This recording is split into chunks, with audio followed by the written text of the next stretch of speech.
The house had been silent for 364 days.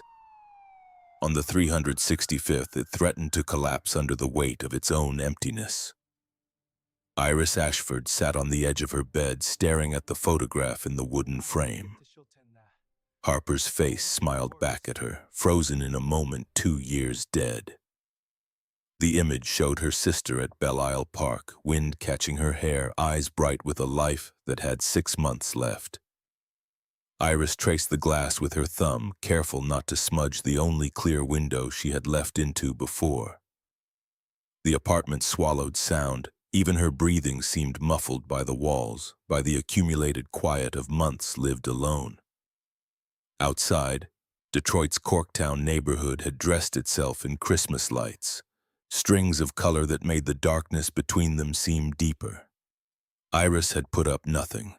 The act of celebration felt like a betrayal of the truth. Harper was gone, and no amount of tinsel could resurrect her. She set the frame down and walked to the kitchen. The coffee maker gurgled, filling the small space with a smell that promised warmth without delivering it. Her nursing certificate sat on the counter where she'd left it after the mail came. Not revoked, as she'd feared for 7 months. Suspended. The word felt deliberately chosen to torture her, suggesting something temporary, something that might one day be restored. But Iris knew better. She'd watched Jason Kang die on her table, his blood pooling faster than her hands could move, and in that moment every hour of training had evaporated. The sound of gunfire in the hallway, the screaming, the way her fingers had gone numb, refusing to grip the scalpel. She'd frozen, and a 26-year-old man had bled out because she'd been too afraid to do her job. The review board had been kind, technically. Post-traumatic stress from the hospital shooting 3 years prior. Extenuating circumstances, 6 months mandatory leave, psychiatric evaluation required for reinstatement. They'd used gentle words to describe her failure, but the math was simple. 1 hesitation, 1 death, 1 career suspended in amber. Iris poured coffee into a chipped mug. Through the window, she could see her neighbor's house lit up like a carnival. Children's voices carried through the glass, high and bright. She wondered what it felt like to live in a world where Christmas still meant something beyond another day to survive. The photograph of Harper watched her from the bedroom. Lung cancer, stage 4, diagnosed 3 months before the end. Iris had been there for every treatment, every appointment, every false hope and confirmed nightmare. She'd held her sister's hand through the final night, feeling the pulse grow weaker beneath her fingers, watching the monitors trace a life into its conclusion. Harper had whispered something at the end, words Iris had to lean close to hear. "You save people, Iris. That's who you are." But she hadn't saved Jason Kang, and she hadn't saved Harper. The certificate on the counter was just paper now, a document describing someone who no longer existed. The coffee tasted like ash. Iris set it down and pressed her palms against the counter, letting the cold formica ground her. Christmas Eve, the loneliest night of the year according to statistics she'd read once in a medical journal. Suicide rates peaked, emergency room visits spiked. People made bad decisions in the dark. She considered calling someone. Her mother may be down in Florida with her new husband and his sprawling family. But that would require explanations, questions about the job she no longer had, the life she'd stopped living. Easier to let the silence continue. The refrigerator hummed. The heating vents clicked. The house settled into its foundations with small groans. Iris stood in the kitchen of her 1-bedroom apartment and felt the minutes pass like stones dropping into deep water. Then came the sound.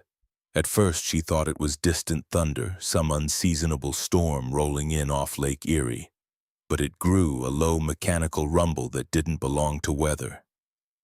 Engines. Multiple engines idling in unison, the kind of synchronized growl that spoke of convoy, of purpose, of something that had been planned. Iris moved to the window, pulling the thin curtain aside. Her street, normally empty except for the occasional passing car, had transformed. Black SUVs lined both sides, their polished surfaces reflecting the Christmas lights in fractured rainbows. She counted 5, then 10, then lost track as more kept appearing, sliding into position with military precision. Men emerged from the vehicles, dozens of them, all dressed in dark suits that absorbed the light. They moved with disciplined silence, fanning out to create a perimeter. Some took positions at street corners. Others stood beside the cars, hands inside their jackets where weapons would rest. They were a private army, and they descended on her quiet street without warning, without explanation. Iris's hand went to her phone. Dead. She'd forgotten to charge it, another small failure in a long line of them. The landline sat on the kitchen wall, a relic she'd kept out of stubborn habit. She could call 911, should call 911. This was clearly something illegal, something dangerous, something that had nothing to do with her. But she didn't move toward the phone. Instead, she watched. At the center of the formation, one car sat differently than the rest, larger, positioned with geometric precision. The rear door opened and a man stepped out. Even from her second-floor window, Iris could see he was different. Taller than the others, moving with a controlled grace that suggested violence held in check. He wore a black suit, immaculate despite the December cold, and his dark hair caught the streetlight as he turned, surveying his surroundings with the assurance of someone who owned whatever ground he stood on. Then he looked up, not at her window specifically, but at the row of houses, calculating. His face was sharp, handsome in a severe way, and even from a distance, Iris could see the exhaustion carved into his features. This was a man who'd gone too long without sleep, who carried weight that never lightened. He said something to the man beside him, words Iris couldn't hear. The second man nodded and jogged toward the other SUVs, relaying orders. The formation shifted, tightening. They were preparing for something. The tall man pressed his hand against his left shoulder, and when he pulled it away, Iris saw the dark stain on his palm. Blood. Every instinct that made her a nurse kicked in. Gunshot wound, left shoulder, arterial bleed possible based on the spread. He'd been standing for minutes, which meant it wasn't immediately fatal, but blood loss would compound. Without treatment, shock would set in within the hour. She should stay inside, lock the door, hide in the bedroom, wait for whatever this was to pass. These were criminals, clearly, gang members maybe, or something worse. The kind of people who brought violence as naturally as breathing. Getting involved would be stupid, possibly suicidal. But the man was bleeding, and Iris had spent 7 months hating herself for the last time she'd let someone bleed out while she did nothing. The tall man started walking toward her building. 2 others flanked him, but he led, his posture straight despite the wound. He climbed her front steps with measured precision, and when he reached her door, he stopped. Iris stood in her kitchen, frozen. Her heart hammered against her ribs, each beat a countdown to a decision she didn't want to make. The knock, when it came, wasn't violent, just firm, undeniable. A command wrapped in the courtesy of knuckles on wood. She didn't move. Outside, she could see more men taking positions around the building. They'd surrounded her. Whatever choice she thought she had was an illusion.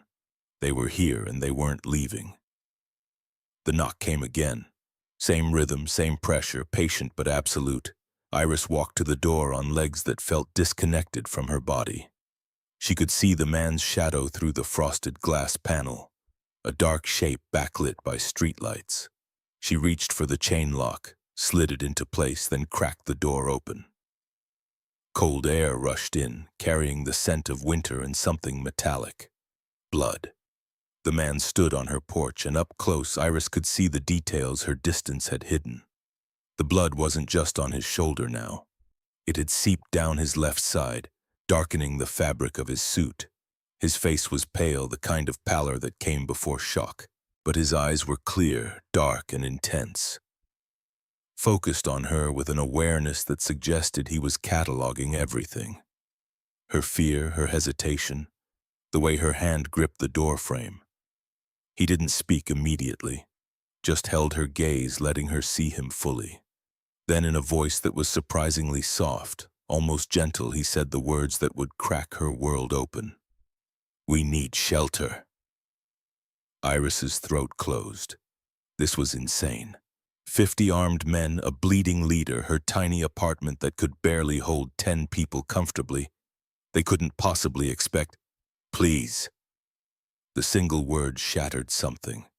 This man who looked like he commanded armies, who moved with the confidence of someone who never asked for anything, had just offered her the one thing that made refusal impossible. Vulnerability. Iris looked past him at the men arranged on her street. Some were bleeding too, she realized. Dark patches on clothing, makeshift bandages visible under open jackets. They'd been in a fight, a bad one, and they'd run. These weren't men laying siege. They were men seeking sanctuary. "You're hurt," she heard herself say. "My men are hurt. I need—" He paused, and for the first time his composure cracked. His free hand gripped the doorframe, knuckles white. "I need somewhere safe. Just for tonight. They're tracking us, and the cold—" He didn't finish. Didn't need to. Iris had treated enough hypothermia cases to know what December in Detroit did to people forced outside too long. She should say no. Should slam the door and pray they moved on to the next house, the next street, somewhere that wasn't her problem. But she was looking at his shoulder, at the way the blood had started to drip from his fingers. And all she could think was, 7 months ago I let someone die because I was afraid. Harper's voice in her memory. "You save people, Iris. That's who you are." She slid the chain free and pulled the door open. The invasion was immediate but orderly. The men filed in one by one, moving with the efficiency of a drill they'd practiced. They filled her living room, her hallway, standing shoulder to shoulder in a configuration that maximized space while maintaining sightlines to the windows. Iris pressed herself against the kitchen wall, watching her small apartment transform into something else entirely. The air changed. What had been silence became filled with the sound of controlled breathing, the rustle of fabric, the subtle click of weapons being shifted to more comfortable positions. The smell of cold and blood intensified, mixing with something else, something sharp and chemical that she recognized as fear, though none of the men showed it on their faces. The tall man was the last to enter. He closed the door behind him with a soft click, then turned to face his army. He said something in Korean, his voice low but carrying authority. The men responded with small nods, subtle shifts in position, orders given and received without question. Then he looked at Iris. Up close, she could see the full extent of his exhaustion. Lines bracketed his eyes and mouth, carved deep by stress and sleeplessness. But beneath the fatigue lay something harder, something that suggested this man had made peace with violence long ago. He was maybe 34, 35, though it was hard to tell. Some people aged in the soul first, and Iris suspected he was one of them. "Thank you," he said, and the words sounded genuine despite the circumstances. Iris couldn't find her voice. She just nodded, her gaze dropping to his shoulder. The blood was flowing more freely now, probably jostled loose by movement. He needed immediate attention, or the shock she'd predicted would arrive ahead of schedule. "You're bleeding," she managed. "It's nothing. It's arterial. You're going to pass out in about 20 minutes if we don't—" A small sound interrupted her. A whimper, high and frightened, coming from the cluster of men near the window. They shifted, creating a gap, and Iris saw what they'd been hiding.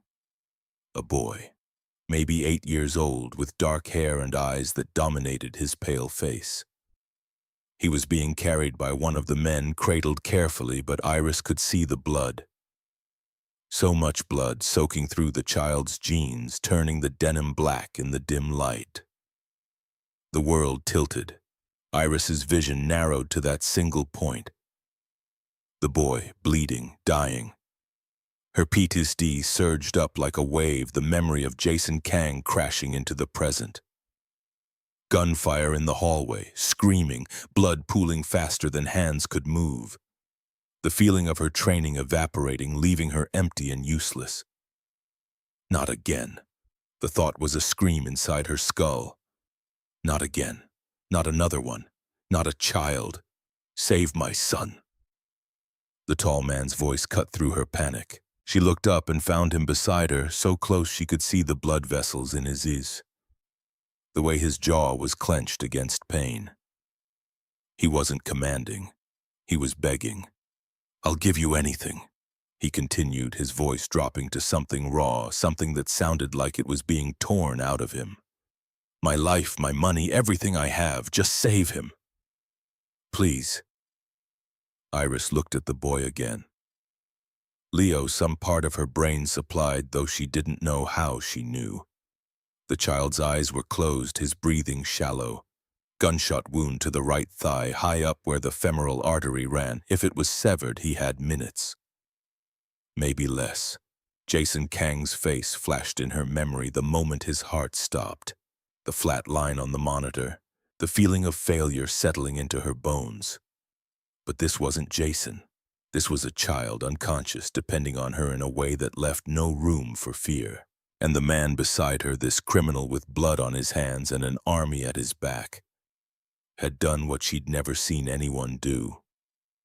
He'd humbled himself completely, offered everything, for the chance to save his son. Harper's voice. "You save people, Iris. That's who you are." Maybe she'd been wrong 7 months ago. Maybe she'd failed Jason Kang.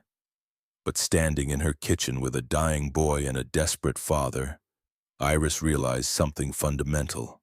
She could fail again, or she could try. The fear would be there either way. The only variable was her choice. "Put him on the kitchen table," she said, her voice steadier than she felt. "Now!" The men moved instantly, clearing the small table with swift efficiency. Dishes clattered into the sink. A laptop was whisked away to safety. Within seconds, the surface was bare, and the man carrying Leo laid him down with surprising gentleness. Iris approached, her nurse training overriding the panic. She peeled back the makeshift bandage someone had wrapped around the boy's thigh and immediately saw the problem. Entry wound, no exit.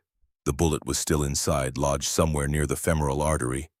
If she moved wrong, pulled wrong, she could sever the artery herself and watch him bleed out in seconds.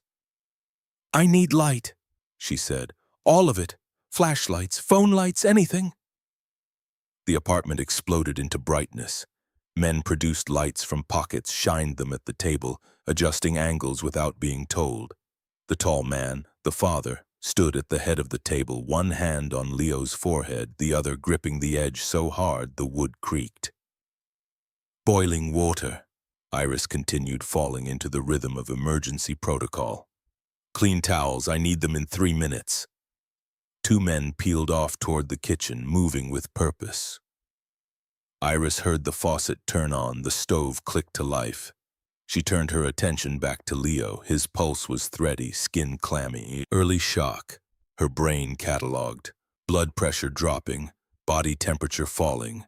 She needed to work fast, needed to extract the bullet without causing more damage, needed to do in a kitchen with minimal tools what should be done in an operating room with a full surgical team. She couldn't do this. The thought arrived with absolute certainty. She wasn't trained for field surgery, hadn't done trauma work since her suspension. Her hands were already starting to shake, her breathing getting shallow. The PTSD was there, waiting to swallow her. "Can you save him?" The father's voice, quiet and desperate.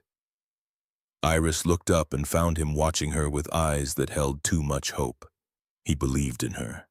This man who commanded 50 soldiers, who'd probably killed people without hesitation, was putting his son's life in her hands because he had no other choice. And suddenly, the fear crystallized into something else. Not courage exactly, just the recognition that this moment would define her more surely than any review board or certificate. She could let trauma rule her, could let Jason Kang's death mean that she never tried again. Or she could reach into the bleeding wound of a child and try to be the person Harper had believed she was. "I can try," Iris said. She reached into her bathroom cabinet and pulled out the pitiful first aid kit she kept for emergencies. Tweezers, antiseptic, gauze pads with cartoon characters on the packaging. Laughably inadequate. But it was what she had. The men returned with boiling water and towels. Iris dipped the tweezers in the water, sterilizing them as best she could. She doused her hands in antiseptic, the sharp chemical smell filling the kitchen. Then she took a breath, positioned herself at the table, and looked at the father. "Hold the light steady," she said. Don't move. Don't speak. If you need to look away, do it, but keep that light exactly where it is." He nodded, his face set in grim determination. His hands, Iris noticed, were shaking. This terrified him more than any gunfight, more than any threat to his own life. The vulnerability of loving someone, of needing them to survive. Iris understood that. She'd felt it with Harper, that desperate fear that the universe would take someone irreplaceable. It hadn't mattered. Harper had died anyway. But maybe in this kitchen with this child she could rewrite that ending. She inserted the tweezers into the wound. Leo's body jerked, a reflexive response even in unconsciousness. The father's hand tightened on his forehead, holding him still. Iris felt the metal probe deeper, searching for the bullet. Blood welled up, warm and slick, coating her fingers. Her vision started to narrow, the edges going dark. Not now. She forced herself to breathe, to focus on the task. The bullet was in there somewhere, lodged against bone or muscle. She just had to find it. The tweezers touched something hard. Iris adjusted her angle, trying to grip without pushing the bullet deeper into tissue. The father's breathing had gone ragged, but the light stayed steady, professional, even in crisis. She felt the tweezers close around metal. Slowly, carefully, she began to extract. The bullet shifted, blood surged more than before, and Iris's heart stopped. Had she nicked the artery? Was this the moment it all went wrong, the moment she failed again? But the blood slowed, clotting, her brain supplied, the body trying to repair itself. She kept pulling, millimeter by millimeter, until the bullet came free with a wet sound that made her stomach turn. It clattered onto the table, a small piece of metal that had almost stolen a life. Iris dropped the tweezers and pressed gauze against the wound, applying pressure. The father handed her more without being asked, anticipating her needs with surprising accuracy. "I need to check for arterial damage," Iris said. "If it's severed, I'll have to clamp it. This is going to hurt him." "Do it." Iris probed the wound with antiseptic-soaked fingers, feeling for the artery. The femoral pulsed beneath her touch, intact but bruised. Relief flooded through her so intensely she had to close her eyes for a second. "It's okay," she whispered, more to herself than anyone else. "It's okay." She flushed the wound with antiseptic, packed it with gauze, and wrapped it tight with bandages from her kit. Not hospital quality, not even close, but enough to stop the bleeding, to give the body time to heal. Leo's color was already improving, the pallor fading as his blood pressure stabilized. The kitchen was silent. 50 men watched her work with an attention that felt almost religious. She'd saved their leader's son, had pulled him back from death in a kitchen with tools meant for scraped knees. It was impossible, and she'd done it anyway. Leo's eyes fluttered open, dark brown, confused, fixing on Iris's face with the wide incomprehension of a child waking from nightmare. "Mom?" His voice was small, hopeful, breaking. The word hit Iris in the chest. She looked at the father and saw his face crumple just for a second before he regained control. The mother was dead, had to be, from the way that single word carried so much longing. "No, sweetie," Iris said gently, brushing hair off Leo's forehead. "But I'm here." Leo blinked, processing, then seemed to accept this. His hand found hers, gripped with surprising strength for someone who'd been bleeding out minutes ago. "It hurts," he whispered. "I know. You're very brave." The father leaned down, pressing his forehead against his son's. "I'm here, Leo. You're safe." A sound escaped the man's throat, something between a sob and a laugh. Relief, pure and overwhelming. He straightened, and Iris saw tears on his cheeks that he made no attempt to hide. This hardened criminal, this leader of an army, was crying in her kitchen because his son was alive. Iris stepped back, suddenly aware of how close she'd been, how intimate this moment was. She'd intruded on something private, something not meant for outsiders. But the father turned to her, and his expression stopped her thoughts cold. He was looking at her the way people look at miracles, with a mixture of disbelief and desperate gratitude. "You saved him," he said, voice rough. Iris couldn't finish. Her hands were shaking now, the adrenaline draining away and leaving exhaustion in its wake. She'd done it. After 7 months of failure, of self-hatred, of wondering if she'd ever be a nurse again, she'd saved a life. The father stepped closer. For a terrifying second, Iris thought he might embrace her, this stranger she'd let into her home. But he stopped, maintaining distance, his gaze searching her face. "What's your name?" "Iris Ashford." Something flickered across his expression. Recognition, maybe, or something darker, but it was gone too quickly for Iris to identify.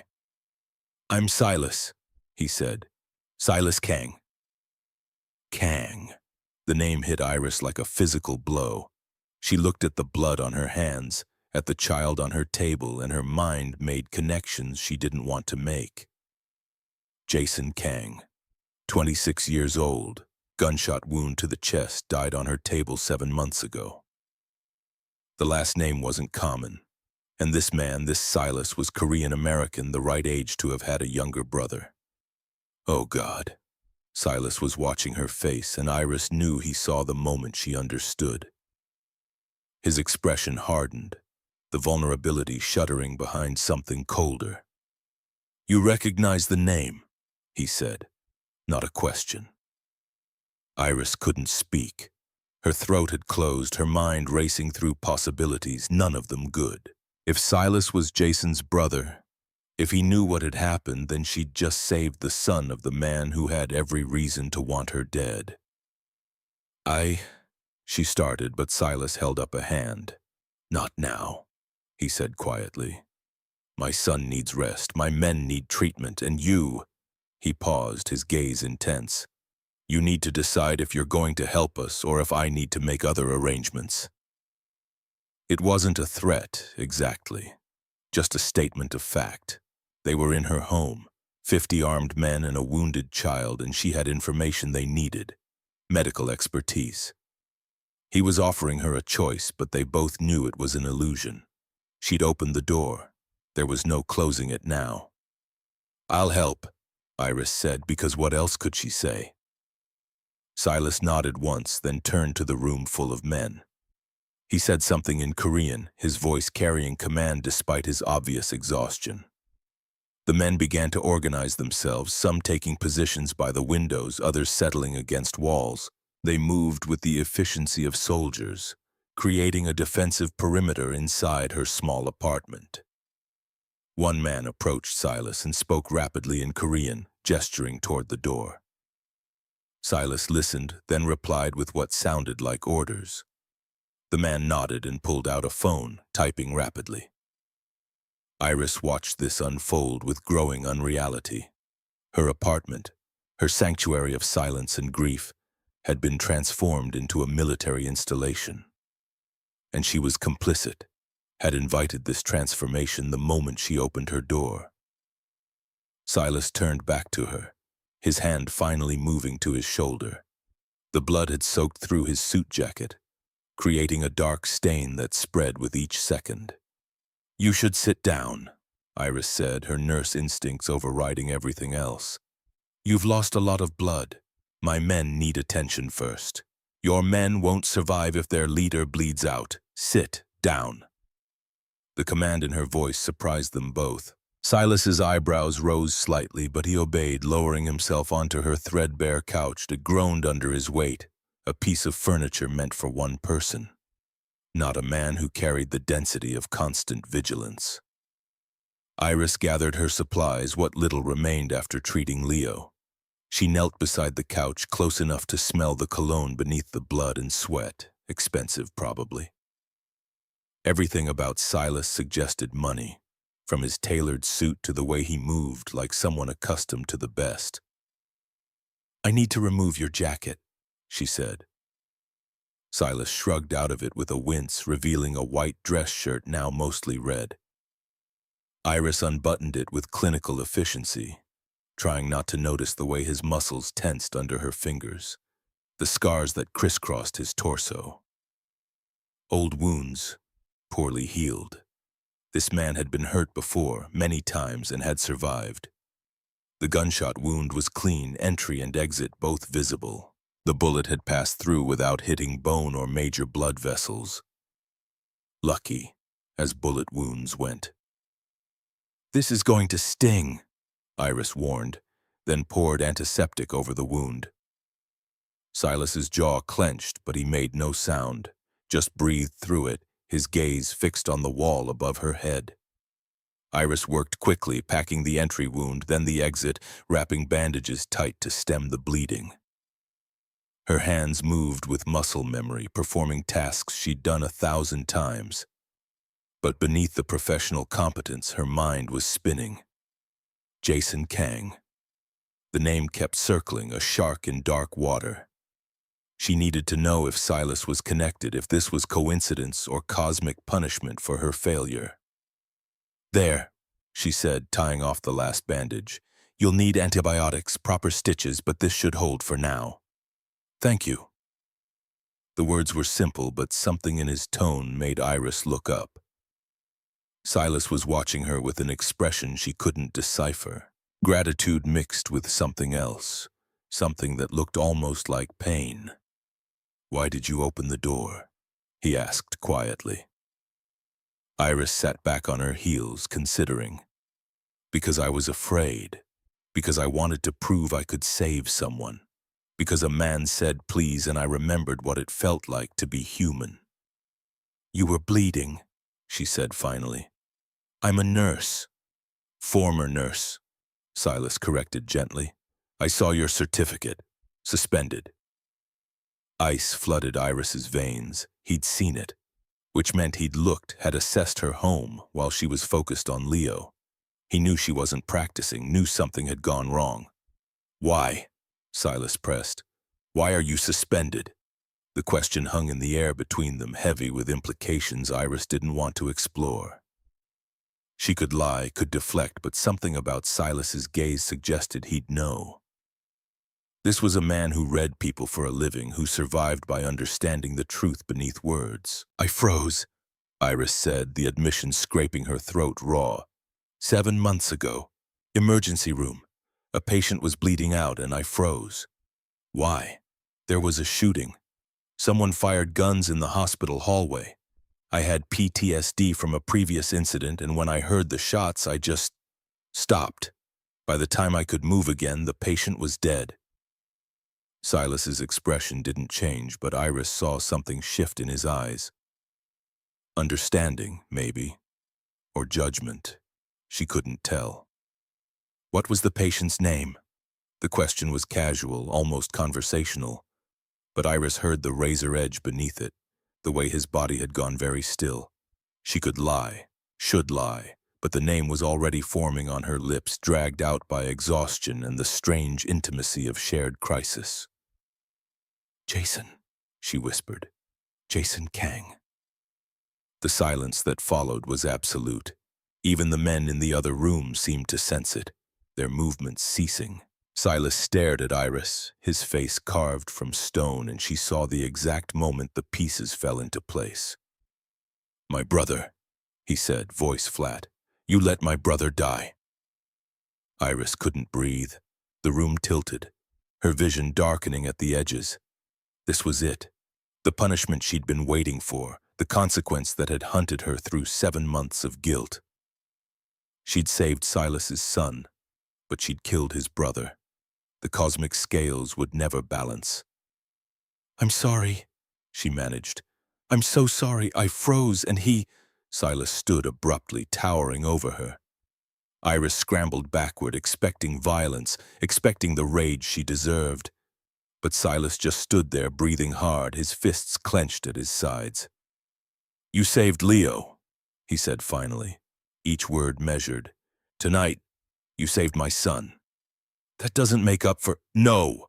Silas interrupted, his voice sharp. "It doesn't. Nothing makes up for Jason, but—" He paused, seemed to be wrestling with something internal. "You didn't run tonight. You didn't freeze. You opened your door and you saved him." Iris didn't understand. This should end in violence, in retribution. Jason Kang had died, and his brother stood in front of her with blood on his hands and an army at his back. She should be terrified, but Silas's expression wasn't murderous. It was complicated, layered with grief and exhaustion and something that might have been respect. "I need you to understand something," Silas said, his voice dropping low enough that only Iris could hear. "My men are wounded. My son is wounded. We're being hunted by people who want us dead, and the cold will kill us faster than bullets. I need you. Do you understand?" Iris nodded mutely. "Good. Then here's how this works. You save my son, we're even. You keep him alive, you treat my men, and when dawn comes, I'll walk out of your life and you'll never see me again. But if he dies—" Silas leaned closer, his breath warm against her face. "If he dies because you freeze again, then you'll join my brother. Is that clear?" "Crystal." Silas straightened, the threat delivered and received. He looked toward the kitchen where Leo lay sleeping, guarded by 2 men with weapons visible beneath their jackets. "I need to check on the others," Silas said, his tone shifting back to something like professionalism. 12 men are wounded. None as badly as Leo, but they need attention. Iris stood on shaky legs, her mind still reeling. She'd just been threatened by a mafia boss in her living room, and somehow, impossibly, she felt relieved. Because the threat had an escape clause, keep Leo alive. That was something she could do, something concrete in a situation that had spiraled beyond all reason. "Show me," she said. The wounded had arranged themselves along the wall of Iris's living room with the precision of men accustomed to triage. 12 in total, their injuries ranging from shallow grazes to deep tissue damage that would require surgery in any reasonable world. But this wasn't a reasonable world. This was a Detroit apartment at 1 in the morning with a fugitive crime lord and his private army, and Iris was the only medical professional within reach. She moved from man to man, her hands steady now that purpose had replaced fear. The first had taken a bullet through the calf, the muscle torn but bone intact. She cleaned it with antiseptic that made him hiss through clenched teeth, then wrapped it tight enough to prevent further bleeding. The second had a shoulder wound similar to Silas's, though deeper. The third had been grazed across the ribs, the skin split but nothing vital compromised. They watched her work with eyes that calculated threat and value in equal measure. These weren't men who trusted easily, who let strangers close without assessing whether those strangers might become liabilities. But Silas had given an order, and they obeyed with the absolute discipline of soldiers who understood that questioning cost lives. Silas stood near the kitchen, one eye on Leo's sleeping form, the other tracking Iris's movements. Every few minutes, a man would approach him and speak in rapid Korean, relaying information that made Silas's jaw tighten or his shoulders settle depending on the content. He was managing a crisis, coordinating responses to threats Iris couldn't see and doing it while bleeding through bandages that needed changing. The fourth man she treated had a hand wound, 2 fingers nearly severed by a bullet that had caught him at an angle. Iris used fishing line from her junk drawer to stitch the flesh back together. Her movements careful and methodical. The man didn't flinch. just watched her fingers work with the detachment that spoke of pain endured and survived many times before. "You're good at this," he said in accented English. Iris didn't reply. Compliments felt obscene when administered by men who'd probably killed people before dinner. She tied off the last stitch and moved to the next patient. By the time she reached the 12th man, her supplies had dwindled to almost nothing. The antiseptic bottle was empty. The gauze was gone. She was using paper towels and duct tape, improvising with materials never meant for medical use. It should have been impossible, but the men were alive, their bleeding stopped. Their chances of survival increased by percentages that would have to be enough. Iris straightened, her back screaming from an hour of hunching over wounds. The apartment had transformed into a strange parody of a field hospital. Men lying against walls with makeshift bandages, others standing guard with weapons now openly visible. They'd stopped pretending this was anything other than what it was, an armed occupation. Silas approached her, moving with the careful control of someone in pain. Up close, Iris could see the exhaustion carved deeper into his face, the way his eyes had gone glassy with blood loss. "You need to sit down," she said. "I need to make sure we're secure. You need to not pass out. Your bandages are soaked through." Silas glanced at his shoulder where red had bloomed through the white gauze like a dark flower. He made a sound that might have been acknowledgement or dismissal, she couldn't tell. "5 minutes," Iris pressed. "Let me change them or you'll be unconscious in 10 and useless to everyone." That got through. Silas valued utility above comfort, and the logic was sound. He followed her to the bathroom, the only room small enough to feel private despite the army in her living room. Iris closed the door, muffling the sounds of low conversation and weapon checks. The bathroom mirror reflected both of them, her blood-stained and exhausted, him pale and swaying slightly. "Sit on the edge of the tub." Silas obeyed, lowering himself with a grimace. Iris unwrapped the bandages she'd applied earlier, revealing wounds that had started bleeding again from movement and stress. She cleaned them with the last of her hydrogen peroxide, the bubbling foam turning pink. "You should have stayed still," she said. "Not an option. Your men can manage without you for an hour." "No," Silas said flatly, "and they can't." Iris looked at him properly, saw the weight he carried in the set of his shoulders, the way his hands never fully relaxed. Leadership wasn't a role he could shrug off, not even when wounded. These men depended on him for decisions, for direction, for the certainty that someone knew what to do when the world turned hostile. "How long have you been in charge?" The question surprised them both. Iris hadn't meant to ask anything personal, to show interest beyond the medical necessities. But exhaustion had eroded her filters and the question hung in the small space between them. Silas considered before answering, his gaze distant. 15 years since I was 19. That's young. My father died. Someone had to lead." The flat delivery suggested volumes of history compressed into those 6 words. Iris wondered what kind of father left his empire to a teenager, what kind of life Silas had lived that made violence and command feel normal. She applied fresh bandages, wrapping them tighter this time. Silas's breathing had gone shallow, pain breaking through his control. "Tell me about Jason," Iris heard herself say. The air in the bathroom crystallized. Silas went very still, his muscles tensing under her hands. "Why?" "Because you threatened to kill me if I let Leo die." "I deserve to know who I failed." A long slint stretched. Iris thought Silas might refuse, might shut down the conversation with the authority he wielded so easily. But when he spoke, his voice had lost its hard edge. "Jason was 26, 6 years younger than me. He wanted nothing to do with the family business." A bitter laugh. "Smart kid. Got into Michigan State, studied engineering.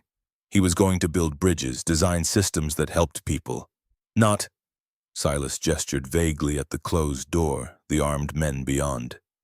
This. Iris tied off the bandage but didn't step back. What happened? The Bratva happened. They knew Jason was my weakness, that I'd kept him separate from the organization. So they went after him, figured they could use him as leverage. Jason was leaving campus when they grabbed him. Shot him in a parking lot, left him bleeding to make a point. The pieces assembled themselves in Iris's mind. Jason Kang, gunshot wound, rushed to Detroit Receiving Hospital where Iris had been on duty. The timing matched, the injury profile fit. I didn't know, she whispered. About any of that. He came in and You froze. I know. I had people look into what happened after Jason died. Found the incident reports, the review board notes. You had PTSD from a previous hospital shooting, and when someone fired weapons in the hallway that night, your trauma kicked in. Iris felt her throat close. Silas had investigated her, had known exactly who she was when he knocked on her door, which meant everything tonight. The vulnerability, the plea for help had been calculated with full knowledge of her failure. Why didn't you say something? Her voice came out strangled. Why let me save Leo when you knew? Because you were the only option I had, Silas interrupted, his eyes meeting hers. And because Leo needed you, not my anger. The honesty in that statement cut deeper than any threat. Silas had put aside his grief, his rage at his brother's death, because his son's survival mattered more. That kind of discipline, that ability to compartmentalize and choose the strategic path over the emotional one, spoke to years of practice separating what he wanted from what the situation required. I am sorry, Iris said, the words inadequate but necessary. I replay that night constantly. If I'd been faster, if I'd pushed through the fear, he might have lived, or he might have died anyway. Silas stood, testing his balance. Gunshot wounds to the chest are unpredictable. The Bratva wanted him dead, and they nearly succeeded. You were just the unlucky nurse who got caught in the aftermath. It was the closest thing to absolution Iris had heard in 7 months. Not forgiveness, exactly. Silas was too honest for that, too aware of what had been lost, but acknowledgement that the situation had been complex, that her failure existed in a context larger than her individual weakness. The Bratva, Iris repeated, the name settling like a stone. They're the ones hunting you now? Yes. They've been at war with my organization for 5 years, ever since I killed one of their leaders. Tonight was supposed to be a negotiation, a chance to end the bloodshed. Instead, someone from my inner circle gave them our location, our numbers, our vulnerability. A betrayal. Iris heard it in the way Silas's voice hardened, the way his fists clenched reflexively. Someone he trusted had sold him out, had nearly gotten Leo killed. Do you know who? I have suspicions, but until I'm certain, I have to assume everyone is compromised. Silas looked at the closed door beyond which 50 men waited for orders. Trust is the only currency that matters in this life. When it's devalued, everything collapses. The weight of that realization settled over Iris. Silas commanded an army, but he was fundamentally alone, unable to confide in the people closest to him because one of them had proven traitorous. And now he was trapped in her apartment, wounded and vulnerable, with threats closing in from outside and potentially within. A sharp knock on the bathroom door made them both turn. A man's voice spoke in Korean, urgent and clipped. Silas responded, his tone shifting to command mode instantly. What is it? Iris asked. Movement on the perimeter. Someone's watching the building. The temperature in the room seemed to drop. Iris's brief moment of feeling safe shattered, replaced by the understanding that they'd never been safe at all. The hunters had found them. Silas pushed past her, exiting the bathroom with renewed energy despite his wounds. Iris followed, emerging into a living room that had transformed again. The men were no longer resting but positioned at windows and doors, weapons drawn, every line of their bodies taut with readiness. One man stood near the front window, binoculars in hand. He spoke rapidly to Silas, who listened with absolute focus. Then Silas moved to the window himself, peering through a gap in the curtain. Iris couldn't see what he saw, but she watched his reaction. The way his jaw clenched, the slight narrowing of his eyes. Whatever was out there wasn't good. "How many?" Silas asked in English, presumably for Iris's benefit. "3 cars, maybe 12 men. They're setting up observation posts at both ends of the street." "Not an assault, then, not yet. They're waiting for something. Orders, maybe, or reinforcements." Silas pulled back from the window, his mind visibly calculating probabilities and strategies. He turned to the man beside him, a tall figure with a scar bisecting his left eyebrow. The man had been present since the beginning, always close to Silas, always ready. "Cassian," Silas said, his voice low. "We need to move within the hour. Can we get vehicles without them seeing?" Cassian shook his head. "The moment we step outside, they'll engage. We're pinned. Then we find another way out. Back alley, rooftops, something they're not watching. In this cold, with wounded men, Silas, we won't make it 3 blocks." The argument was delivered with the confidence of someone who'd earned the right to question. Cassian wasn't just following orders, he was advising, offering tactical assessment from experience. This was Silas's second-in-command, Iris realized, his most trusted lieutenant. Silas considered the information, weighing options against outcomes. Then his gaze found Iris, and she saw the question forming before he asked it. "How long can you keep Leo stable?" The implication was clear. Silas was considering a run, a desperate attempt to break through the Bratva's perimeter and reach safety elsewhere. But that plan required Leo to survive transport, to withstand cold and movement with a thigh wound that could reopen at any moment. "Hours, maybe," Iris said carefully, "if he stays warm and still. But if you move him, if the wound reopens in transit." She didn't finish, didn't need to. Silas's expression shifted through frustration to resignation. They were trapped, held in place by Leo's fragility and the Bratva's patience. "We wait then," Silas decided. "Let them think we're cornered." "Meanwhile, Cassian, I want alternate routes mapped. Every exit, every possibility. If they assault, we need options." Cassian nodded and began issuing orders in Korean. Men moved to different positions, some descending to the first floor of the building, others checking windows and back doors. They were preparing for siege, turning Iris's apartment into a fortress that could be defended or abandoned as circumstances required. Iris felt the walls closing in. This was her home, her sanctuary, and it had become a battlefield. Outside, men with guns waited for their moment to strike. Inside, an army prepared for violence that would inevitably spill blood on her floors, her furniture, her life. She moved to the kitchen where Leo still slept, his small face peaceful despite everything happening around him. One of Silas's men stood guard, a young guy who couldn't have been more than 22, his weapon held with the casual familiarity of someone who'd grown up around firearms. "He's okay?" the guard asked, his English barely accented. "For now, as long as he doesn't move too much. Boss loves that kid more than anything. If something happens to him..." The guard didn't finish, but Iris understood. Leo was Silas's anchor, the one thing that kept him human in a world that rewarded brutality. If Leo died, something fundamental would break in Silas, and the man who'd shown restraint and strategy would become something far more dangerous.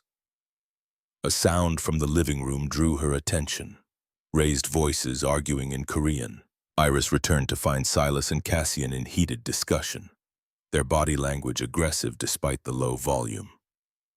Cassian was gesturing toward the window, his face flushed. Silas stood rigid, his arms crossed, clearly disagreeing with whatever proposal Cassian had made. The other men watched with careful neutrality, unwilling to take sides in a dispute between their leaders. Finally, Silas made a sharp, cutting gesture, ending the argument. Cassian's jaw clenched, but he nodded and stepped back, deferring to authority even though he clearly disagreed. The tension in the room ratcheted higher. Iris caught fragments of what had been said, her limited understanding suggesting Cassian had wanted to surrender, to negotiate with the Bratva rather than fight. Silas had refused, choosing defiance over diplomacy. Cassian moved to the far side of the room, his posture stiff with suppressed anger. He pulled out a phone and began typing, his thumbs moving rapidly over the screen. Something about the furtive way he angled his body, hiding the screen from view, set off alarm bells in Iris's mind. She edged closer to Silas, keeping her voice barely above a whisper. What was that about? A difference of opinion on strategy, nothing that concerns you. But it did concern her because she was trapped here too, and whatever decision Silas made would affect her survival as much as his men's. She was about to press further when movement outside caught her eye. Through the window, she saw a figure emerge from one of the black cars parked down the street. Tall, broad-shouldered, moving with the confidence of command. The man raised a phone to his ear, spoke briefly, then lowered it. Seconds later, Silas's phone rang. The sound cut through the apartment like a blade, sharp and intrusive. Every man in the room tensed, hands moving to weapons, ready for whatever came next. Silas looked at the screen, his expression unreadable. Then he answered, putting it on speaker so everyone could hear. Gregor. The name was delivered flat, without inflection. A heavily accented voice responded, rich with dark amusement. Silas Kang. You're a difficult man to kill. Is that what tonight was? I thought we were negotiating. We were, until you brought 50 men to a meeting that called for 5. That showed distrust. And I don't negotiate with people who distrust me. Someone leaked our numbers to you, told you exactly how many I'd bring, where we'd be vulnerable. That wasn't distrust, that was confirmation. A pause on the other end. When Gregor spoke again, the amusement had sharpened into something colder. You have a traitor in your organization. That's unfortunate, but not my problem. What is my problem is that you killed my brother 5 years ago, and I've been very patient waiting for the right moment to return the favor. Iris saw Silas's knuckles go white around the phone. Viktor Volkov, she remembered from the outline. Gregor's brother, killed in retaliation for some previous attack. The cycle of violence, perpetuating itself across years and corpses. So this is revenge, then, not business. Everything is business, Silas, but some business has the benefit of being personally satisfying. Now, I'm going to make you a very simple offer. You have something I want. $2 million in the safe house you're currently occupying. Give it to me, and I'll let you and your men leave. Refuse and we'll come in and take it along with your lives. Silas looked around the apartment at the peeling paint and second-hand furniture. No safe, no money, nothing of value except the people inside. I'm not at a safe house, Silas said carefully. We're in a civilian residence. There's no money here. Gregor laughed, the sound crackling over the speaker. Lying wastes both our time. You have 30 minutes to decide. After that, my patience expires, and so do you. The line went dead. Silas lowered the phone, his mind clearly racing through implications. Gregor believed they were at a safe house, which meant whoever betrayed their location had given incomplete information. The Bratva didn't know about Iris, didn't know this was an improvised shelter rather than a planned hideout. That ignorance was the only advantage they had, and it was paper thin. He's bluffing, Cassian said, rejoining the group. About the assault. If he was going to hit us, he'd have done it already. Unless he's waiting for something specific, Silas countered. More men, better intelligence, the right moment when our guard drops. Or he's hoping we'll panic and do something stupid. The two men locked eyes, and Iris saw the fracture between them widening. Cassian wanted negotiation, wanted to find a way out through diplomacy. Silas wanted to fight, to refuse surrender on principle. Iris understood both positions. Cassian was thinking tactically, trying to minimize casualties. Silas was thinking strategically, knowing that showing weakness now would invite worse attacks later. They were both right and both wrong, and the tension between those truths was tearing the room apart. "We could give him something," Iris said suddenly. Both men turned to her, surprised. "What?" "He wants $2 million. Obviously we don't have that, but what if we convinced him we did? Bought time to figure out an escape?" Silas studied her, reassessing. Then slowly he nodded. "You're suggesting we fake it, make Gregor think we're preparing to pay, stall until the Bratva makes a mistake or we find an opening." "Exactly. People make bad decisions when they think they're about to win. If Gregor believes he's getting his money, he might lower his guard, pull back resources." It was a gamble, barely a plan, but it was something. Silas looked to Cassian, gauging his second-in-command's reaction. Cassian's expression was skeptical. "It could work, or it could make him angrier when he realizes we lied." "He's already planning to kill us," Silas pointed out.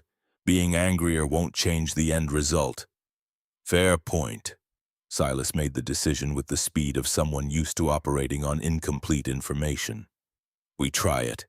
Cassian, draft a message to Gregor. Tell him we're gathering the money from multiple sources, that we need 90 minutes instead of 30. Make it sound convincing." Cassian pulled out his phone and began typing. Iris watched, noting again how his body language shifted, became slightly furtive. The same posture he'd had earlier when arguing with Silas. Something was wrong. The certainty settled over Iris like cold water, raising every instinct that had kept her alive through years of emergency medicine. Cassian was hiding something, his behavior just slightly off pattern enough to trigger alarm. She moved closer to Silas, keeping her voice low. "You trust him?" Silas's eyes sharpened. "Cassian, with my life, we've been through everything together. People change, especially under pressure. What are you saying?" Iris hesitated. She had no proof, just a feeling, the kind of intuition that emergency medicine taught you to respect. But accusing Silas's most trusted lieutenant of betrayal based on gut instinct seemed insane. Before she could answer, Cassian finished typing and showed his phone to Silas. "This work?" Silas read the message, nodded approval. Cassian hit send and the text disappeared into the digital void, carrying with it their fragile hope for more time. The apartment settled into waiting. Minutes crawled past, marked by the ticking of Iris's kitchen clock and the sound of men breathing in controlled rhythms. Leo stirred once, whimpering in his sleep, and Iris went to him immediately, checking his vitals, adjusting his bandages. The boy was holding steady, his body fighting infection and blood loss with the resilience of youth. Silas's phone buzzed. He checked it, his expression relaxing fractionally. "Gregor agreed. We have 90 minutes. Relief rippled through the room, men lowering weapons slightly, tension easing by degrees. They'd bought time, and time was the most valuable commodity they had. But Iris noticed Cassian's reaction, or rather his lack of one. While everyone else relaxed, he remained tense, his hand moving to his pocket where his phone rested. And in that moment, Iris understood. Cassian hadn't just sent a message to Gregor. He'd sent something else to someone else, a secondary communication that Silas hadn't seen. She needed to tell Silas, needed to warn him that the betrayer he'd suspected might be standing 3 feet away. But before she could figure out how to communicate that privately, chaos erupted. Leo's monitor started beeping, the sound shrill and urgent. Iris ran to the kitchen, her heart in her throat, expecting to find the boy crashing, his wound reopened or infection setting in. Instead, she found him awake, his eyes wide with confusion and fear. He'd tried to sit up, pulling at the bandages, and fresh blood had started seeping through. "Leo, stay still," Iris commanded, pressing him gently back down. "Where's my dad? I want my dad!" Silas appeared instantly, moving faster than his injuries should have allowed. He took Leo's hand, his face transforming from hardened crime lord to terrified father in seconds. "I'm here, buddy. I'm right here." "It hurts," Leo whimpered. "Everything hurts." Iris checked the wound while Silas murmured reassurances. The stitches had held, but the movement had caused inflammation, swelling the tissue and putting pressure on nerve endings. Painful but not dangerous. "He needs pain medication," Iris said, "but I don't have anything stronger than ibuprofen." "I do." Cassian had appeared beside them, holding a small leather case. He opened it to reveal a pharmacy's worth of pills and syringes all neatly organized. Emergency medical supplies, the kind organizations like Silas's kept on hand for exactly this situation. "Morphine?" Iris asked, identifying the drug. "Yes, enough to keep him comfortable." Iris prepared a dose, calculating based on Leo's age and weight. She administered it carefully, watching the boy's face relax as the drug took effect. Within minutes, he'd slipped back into sleep, his breathing deep and even. "Thank you," Silas said quietly. Cassian nodded, but Iris saw something in his expression. Guilt, maybe, or regret. The look of someone who knows they're doing wrong but feels powerless to stop. She pulled Silas aside as soon as Leo was stable. "We need to talk. Privately." Silas read the urgency in her tone and followed her to the bedroom, closing the door behind them. The space felt impossibly small with both of them in it, the air charged with everything unsaid. "What is it?" Iris took a breath, committing to the accusation. "I think Cassian is the traitor." The words hung between them, heavy with implication. Silas's face went carefully blank, the kind of neutral that suggested high emotion being forcibly contained. "Why?" "The way he's been acting. Furtive. Secretive. When he sent the message to Gregor, I saw him type something else. Send a second text. And earlier, after you argued, he was on his phone hiding the screen. Silas, he's communicating with someone and he doesn't want you to know who." Silas was quiet for a long moment, processing. Iris could see the gears turning, memories being re-examined through the lens of suspicion. "Cassian and I have been brothers for 15 years, he said finally. "He's saved my life more times than I can count. If he's betrayed me." The sentence trailed off, unable to articulate the magnitude of that wound. Betrayal from a stranger hurt. Betrayal from family destroyed. "I could be wrong," Iris offered, though she didn't believe it. "No. Your instincts have been right about everything else tonight. Why would this be different?" Silas moved to the window, staring out at the Bratva cars still positioned down the street. His reflection in the glass looked haunted, aged beyond his 34 years. If Cassian gave them our location, if he's been feeding them information, then everything we've built is compromised. Every plan, every safe house, every alliance. They'll know it all. What will you do? The question was simple, but the answer would define what happened next. Silas could confront Cassian, could extract confession and administer justice, or he could pretend ignorance, use Cassian's betrayal to feed false information back to the Bratva. "I need proof," Silas said. "Before I act, I need to be certain accusing him without evidence will destroy trust even if I'm right." "Then we get proof. Watch him. See who he's communicating with." Silas nodded slowly, the plan taking shape. They returned to the living room where Cassian stood near the window, apparently scanning the street for threats. He looked up as they entered, his expression questioning. "Everything okay?" "Fine," Silas replied smoothly. "Leo's resting. Iris gave him something for the pain." "Good, that's good." The conversation felt normal on the surface, but Iris could feel the current beneath, the way Silas was studying Cassian with new eyes, looking for cracks in the facade. An hour passed, then another. The 90 minutes Gregor had granted ticked down towards zero, and tension rebuilt in the apartment like atmospheric pressure before a storm. Men checked weapons, tested positions, prepared for assault even while hoping it wouldn't come. Cassian's phone buzzed. He checked it quickly, his face paling. Then he moved toward the bathroom, clearly intending privacy for whatever response he needed to send. Silas caught Iris's eye and nodded fractionally. This was the moment, the chance to confirm suspicions or dismiss them entirely. Iris followed Cassian, timing her approach to seem coincidental. She knocked on the bathroom door just as he closed it. "I need to grab something," she called. "Medical supplies." A pause. Then Cassian opened the door, his phone held behind his back. "Sorry, I'll just be a second." "No problem." Iris entered the small space and squeezing past Cassian.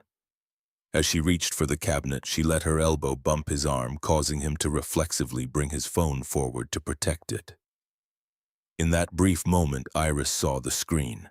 A text message conversation, the contact listed as V. The most recent message read, "They know. Get out now." Iris's blood turned to ice. V for Volkov. Cassian wasn't just betraying Silas to the Bratva. He was in active communication with Gregor himself, and someone had warned him that his cover was blown. Cassian saw her see. His expression shifted from casual to trapped in the space of a heartbeat. "Iris." She didn't let him finish. She bolted from the bathroom, Cassian grabbing at her arm but missing. She ran straight to Silas, words tumbling out before Cassian could intercept. "It's him! He's texting Gregor! Someone warned him, we know!" Cassian emerged from the bathroom, his face resigned. He didn't run or fight, just stood there as 50 pairs of eyes turned toward him, weapons rising in unconscious threat response. Silas stared at his second-in-command, his brother, his betrayer. When he spoke, his voice was barely above a whisper, the softness more terrible than shouting. "Show me the phone, Cassian." Cassian didn't move. He stood in the center of Iris's living room with weapons pointed at him from every angle, his phone still clutched in his hand. Like evidence, he couldn't quite surrender. The silence stretched taut enough to snap, every man waiting for Silas to give the order that would end this in blood. But Silas just stood there, his face carved from stone, staring at the man who'd been his shadow for 15 years. When he finally extended his hand, palm up, the gesture was almost gentle. "The phone, Cassian." Cassian's fingers tightened around the device. For a moment, Iris thought he might refuse, might force this confrontation into violence. Then his shoulders said, defeat settling over him like a shroud, and he placed the phone in Silas's hand. Silas scrolled through the messages, his expression never changing. But Iris saw the muscle jumping in his jaw, the way his breathing had gone shallow. Each line of text was another knife in the back, another confirmation that loyalty meant nothing when weighed against debt or fear or whatever had driven Cassian to this. "How long?" Silas's voice was barely audible. 2 weeks. 2 weeks. And you didn't think to tell me that Gregor Volkov had leverage over you? "He has my sister." The words came out strangled. "Took her from her apartment in Ann Arbor, sent me photos of what they'd do if I didn't cooperate. I didn't have a choice, Silas. I didn't. Everyone has a choice." Silas's tone had gone flat, emotionless. "You chose to save your sister by sacrificing 50 men. By sacrificing Leo." Cassian flinched like he'd been struck. "I never meant for the boy to get hurt. The attack at the port, I gave them everything except Leo's location in the convoy. I tried to protect him. You tried to protect him while selling me out to the people who killed my brother?" Silas took a step closer and Cassian stumbled backward. "Jason died because of the Bratva, and you've been helping them hunt me for 2 weeks. Iris watched this unfold with growing horror. The mathematics of betrayal were simple and terrible. One life weighed against 50, family against brotherhood. The impossible choice that had no right answer. "Gregor said he'd let her go if I gave him what he wanted," Cassian whispered. "Said once you were dead we'd be square. I believed him. And you think he'll keep that promise? You think a man who murders civilians to make a point will suddenly develop honor because you delivered me?" The question hung unanswered because they both knew the truth. Gregor would kill Cassian's sister regardless, would eliminate every witness and loose end until nothing remained but corpses and silence. Silas handed the phone to one of his men, then turned back to Cassian with terrible finality. "You were my brother. I would have given my life for you, would have burned the city down to get your sister back. All you had to do was ask. You would have said it was too risky, that one person wasn't worth the exposure. I would have said yes." Silas's voice cracked on the word. "I would have said yes, Cassian. Always." The truth of that statement landed like a physical blow. Cassian's face crumpled, tears streaming down his cheeks, and for the first time since the confrontation began, Iris saw him not as a traitor but as a man who'd made the worst decision at the worst possible moment and was only now understanding the full cost. "I'm sorry," Cassian sobbed. "God, Silas, I'm so sorry. Your apology means nothing to the men who died tonight because you sold them out." Silas raised his gun, the movement swift and practiced. Cassian didn't try to run or beg. He just stood there, accepting the inevitable, his gaze finding Silas's one last time. "Do it quick," Cassian breathed. "Please." The room held its breath. 50 men watched their leader prepare to execute his best friend.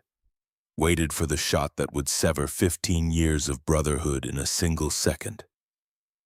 But the shot didn't come. Silas's hand was shaking, the gun wavering in a way Iris suspected it never had before. His finger was on the trigger. Pressure applied, 1 ounce more, and this would be finished. But he couldn't do it. Couldn't pull that trigger and watch someone else he loved die. Leo's voice cut through the frozen moment, small and confused. "Dad!" Everyone turned. The boy had woken, was sitting up on the kitchen table despite his injury, his eyes wide and frightened as he took in the scene. Gun pointed at Uncle Cassian, his father's wound twisted with agony. The apocalyptic tension that even a child could sense. "Dad, what's happening?" Silas lowered the gun, not quickly, not like he'd changed his mind, but slowly, with the exhausted resignation of someone who'd run out of strength for violence. He looked at Leo, then at Cassian, and something fundamental broke behind his eyes. "I can't," he whispered. "Not in front of him, not after everything." Iris understood then that Silas's capacity for brutality had a limit, and that limit was his son witnessing it. He could kill Cassian in private, could execute him in an alley or warehouse where Leo would never know. But not here, not like this, not with those innocent eyes watching. "Tie him up," Silas ordered, his voice hoarse. "We deal with this later." Men moved immediately, producing zip ties and securing Cassian's wrists behind his back. Cassian didn't resist, didn't speak, just let himself be bound and pushed into a corner like the prisoner he'd become. Silas holstered his weapon and went to Leo, lifting the boy carefully from the table despite his own injuries. He carried him to the couch, settling him there with the tenderness reserved for breakable things. "It's okay," Silas murmured. "Everything's okay now." But it wasn't, and wouldn't be for a long time. Iris could see the fracture lines spreading through Silas's composure, the way his hands trembled as he stroked Leo's hair. He'd been betrayed by the person he trusted most, and that wound wouldn't heal with bandages or time. The apartment's phone rang, shrill and unexpected. Everyone froze. Iris didn't own a cell, had canceled it months ago when the monthly bill became one expense too many. But the landline still worked, ancient and stubborn. She picked up, her throat dry. "Hello? This is Detective Olivia Reeves, Detroit Police. We've received reports of suspicious activity at your address, multiple vehicles, possible weapons. Are you safe, ma'am?" Iris's mind raced. The police. Someone, a neighbor, probably had called them, which meant squad cars were en route, maybe minutes away, and when they arrived, they'd find 50 armed men and a kidnapping victim tied up in her living room. "I'm fine," Iris managed. "There's no problem here." Ma'am, we have multiple witnesses reporting what looks like a gang presence. I'm going to need you to confirm you're not under duress. Silas had moved beside her, listening to the conversation. His eyes met Iris's and she saw the calculation happening. If police showed up, they'd arrest everyone, impound weapons, take Leo into protective custody. The Bratva would be the least of their problems. But if Iris lied convincingly enough, bought them a few more hours. Detective, I appreciate the concern, but I'm hosting a Christmas Eve gathering. My extended family from out of town. There are a lot of us, and some of them have concealed carry permits, which might explain what people saw. But I promise you, everything's fine. A long pause on the other end. Iris could hear typing, probably running her address through databases, checking for priors or flags. Miss Ashford, your record shows you're a suspended nurse with no family listed in the Detroit metro area. So I'm going to ask you again. Are you being held against your will? Iris's heart hammered. Reeves wasn't buying it, was probably already dispatching units. She needed something more convincing, something that would make the detective back off. I'm not being held, I'm helping someone. A child was injured, needed medical attention, and they came to me because they knew I had nursing training. If you send officers, you'll traumatize a scared 8-year-old boy who's already been through enough tonight. The lie was closer to truth than Iris liked, but it seemed to land. Reeves's tone softened fractionally. What kind of injury are we talking about? Laceration, deep but manageable. I've stabilized him, but he needs rest, not police lights and questions. More typing. Then, I'm going to send one unit to verify, Miss Ashford. Non-aggressive wellness check. If everything's as you say, we'll leave you alone. But if I find out you're covering for something criminal, obstruction charges are the least of your worries. The line went dead before Iris could respond. She set the phone down with numb fingers and turned to Silas. Police are coming. 5, maybe 10 minutes. Chaos erupted in controlled fashion. Men grabbed weapons, stuffing them into coat pockets or hiding them behind furniture. Others pulled Cassian to his feet, cutting the zip ties and positioning him near the door like a legitimate guest rather than a prisoner. The transformation was swift and professional, evidence of practice responding to law enforcement.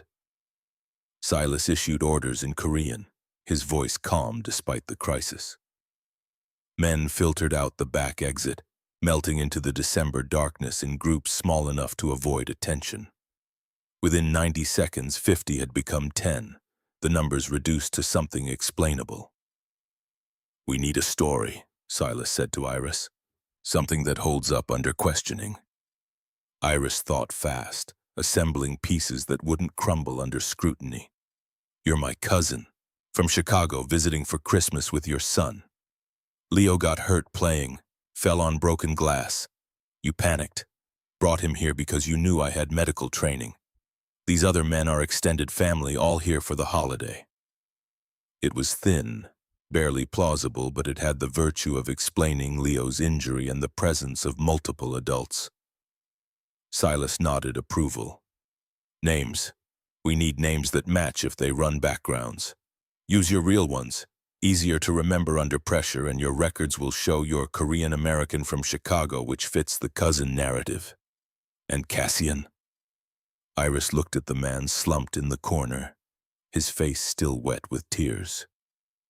Every instinct screamed not to help him, not after he'd nearly gotten them all killed, but leaving him here to be arrested would lead to interrogation, testimony, a collapse of the fragile story they were building. He's family too, uncle maybe, drove down from Ann Arbor. Cassian's head snapped up, surprise cutting through his despair. Iris met his gaze and saw the question there. Why are you protecting me? Because Leo doesn't need to lose anyone else tonight, Iris thought, but didn't say. Because watching Silas try to pull that trigger broke something in me, and I won't be the reason it happens later. Red and blue lights flashed through the window.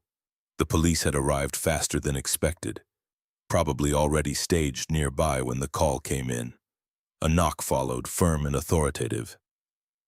Iris opened the door to find Detective Reeves standing on her porch, a uniformed officer flanking her. Reeves was mid-40s, her dark hair pulled back severely, her eyes sharp with the kind of intelligence that missed nothing. "Miss Ashford, mind if we come in?" "Of course." Iris stepped aside, allowing them entry. Reeves's gaze swept the apartment, cataloging details with practiced efficiency. The men arranged casually around the living room. Leo asleep on the couch, bandaged leg visible. Silas standing protectively nearby. The faint smell of antiseptic mixing with coffee and stress sweat.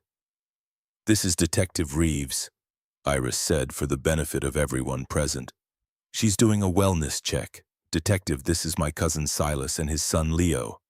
Leo had an accident earlier, which is why there's medical supplies everywhere." Reeves approached the couch, studying Leo's sleeping form. "What kind of accident?" Silas stepped forward, his demeanor shifting to concerned parent rather than crime lord. "He was playing in the yard at our hotel, slipped on ice and went through a glass door, cut his thigh pretty badly. I knew Iris had nursing experience, so I brought him here instead of the emergency room." "Why not the ER? They're equipped for this." "Have you seen ER wait times on Christmas Eve?" Silas's tone was gentle, reasonable. "I called ahead, they quoted 6 hours minimum. Leo was in pain, bleeding, scared. Iris could help immediately, so that's what we did." Reeves considered this, her expression skeptical but not overtly disbelieving. "And all these other people? Family. It's Christmas Eve. We were supposed to have dinner together, but after Leo got hurt, everyone came here to help." The detective's gaze moved from face to face, lingering on Cassian, whose eyes were still red from crying. "You all right, sir?" Cassian cleared his throat. "Fine. Just upset about Leo. He's my nephew. Seeing him hurt was—" He trailed off, letting emotion fill the space where words failed. It wasn't even a lie, Iris realized. Cassian was upset about Leo, about everything that had happened tonight. The truth just wore a different context than Reeves could guess. The uniformed officer had been doing his own inspection, checking corners and shadows with a flashlight. He paused at the bathroom, then returned to Reeves and shook his head. Nothing suspicious found. "Miss Ashford, can I see your medical supplies? The ones you used to treat Leo?" Iris led Reeves to the kitchen where bandages and antiseptic were still scattered across the counter. Bloody towels filled the sink, evidence of the surgery that had saved Leo's life hours earlier. "You did this yourself? No paramedics? No second opinion?" "I've treated worse in emergency rooms. The wound was clean, just deep. I flushed it, checked for glass fragments, applied pressure until the bleeding stopped, then dressed it properly." Reeves picked up one of the towels, examining the blood pattern. "This is a lot of blood for a cut.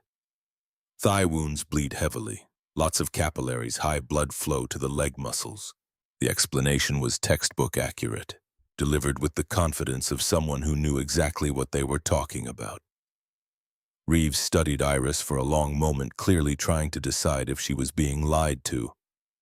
"Your suspension," Reeves said finally. "It's related to a patient death 7 months ago. PTSD, failure to perform under stress. How do I know you didn't freeze again tonight, make Leo's injury worse?" The question was sharp, designed to provoke defensive reaction.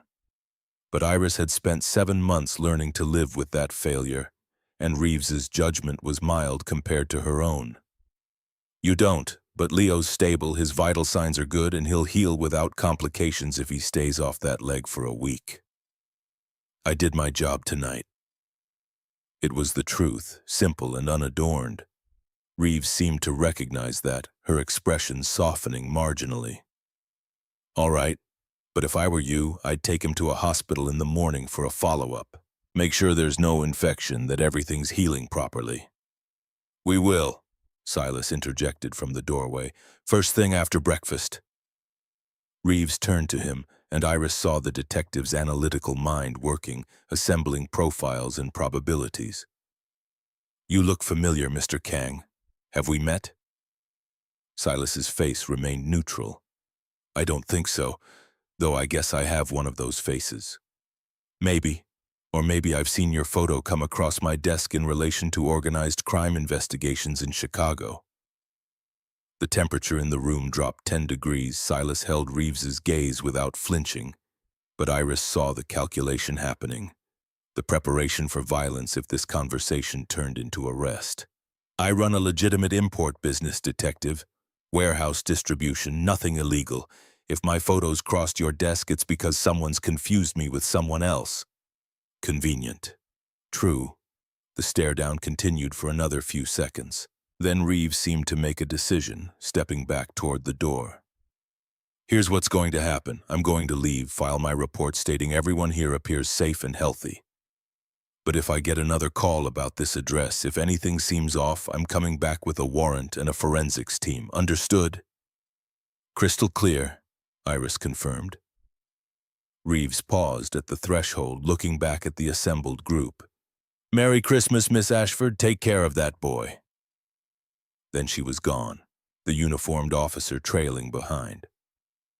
They heard car doors close, engines start, the blessed sound of vehicles pulling away. The silence that followed was profound. Everyone remained frozen, waiting to confirm the threat had truly passed. When no additional knocks came, tension released in a collective exhale. That was too close, one of the remaining men muttered in English. Silas was already at the window, watching the police cars disappear down the street, but his attention fixed on something else. The Bratva vehicles that had been positioned at both ends of the block were pulling away too, abandoning their posts. They're retreating, he said, surprise evident in his tone. Cassian spoke from his corner, his voice rough. Gregor would never risk engaging with police on scene. Too public, too many witnesses. He'll pull back and wait for them to leave. How long? Hour, maybe two. He'll assume the cops will do a second pass to make sure everything's settled. It was tactical analysis delivered with the expertise of someone who'd planned enough operations to understand law enforcement patterns. Despite everything, Cassian's mind still worked the angles, still tried to provide value. Silas looked at him, and Iris saw the war happening behind his eyes. Cassian was a traitor who'd sold them out, but he was also the person who'd stood beside Silas through 15 years of war, who knew more about the organization's operations than anyone alive. Killing him would be justice, but it would also eliminate the one person who understood how deeply the Bratva had infiltrated. Tell me everything, Silas finally commanded. Every piece of information you gave Gregor, every conversation, every plan. If you want any chance of seeing your sister again, you tell me the truth right now. Cassian nodded, relief and shame mixing on his face. He began talking, his words tumbling out in a confession that lasted 30 minutes. He detailed how Gregor had approached him 2 weeks prior, showed him photos of his sister bound and terrified. The demands had started small, minor intelligence, nothing that would directly endanger operations. But each piece of information brought more demands, until Cassian was feeding them convoy routes, safe house locations, personnel numbers. The port meeting had been the culmination. Gregor wanted Silas dead, wanted the entire leadership decapitated in one strike. Cassian had provided the tactical layout, the security weaknesses, everything except Leo's exact position because he'd drawn the line at murdering a child. I thought if I gave them what they wanted, they'd let her go, Cassian finished miserably. I know how stupid that sounds now, but when it's your family, when you see what they're threatening to do. He didn't finish, but Iris understood the equation. Everyone had their breaking point, the thing they'd sacrifice principles to protect. For Cassian, it had been his sister. The tragedy was that his sacrifice had accomplished nothing. Gregor would kill her anyway, just to eliminate loose ends. Where is she being held? Silas asked. Industrial building off I-94 near the airport. They move her every few days, but that's where she was as of this morning. Silas pulled out his phone and began typing rapidly, sending messages to people who weren't in the apartment. Iris watched him work, saw the strategic mind reassembling options now that he had actionable intelligence. "We can get her," Silas said. "The Bratva's focused here, waiting for us to make a move. That means their secondary locations are understaffed." "You'd risk your men to save my sister after what I did?" "I'm risking my men to hurt Gregor where it matters. Your sister is leverage, and I'm taking that leverage away. What happens after?" Silas shrugged. "We'll see if you survive long enough to matter."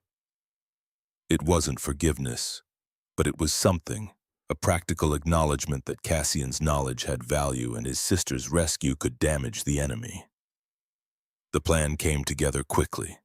Silas had resources scattered throughout Detroit, people who owed favors or feared consequences. Within 40 minutes, he'd assembled a second team, separate from the men in Iris's apartment, tasked with hitting the industrial building and extracting Cassian's sister. But that still left the immediate problem.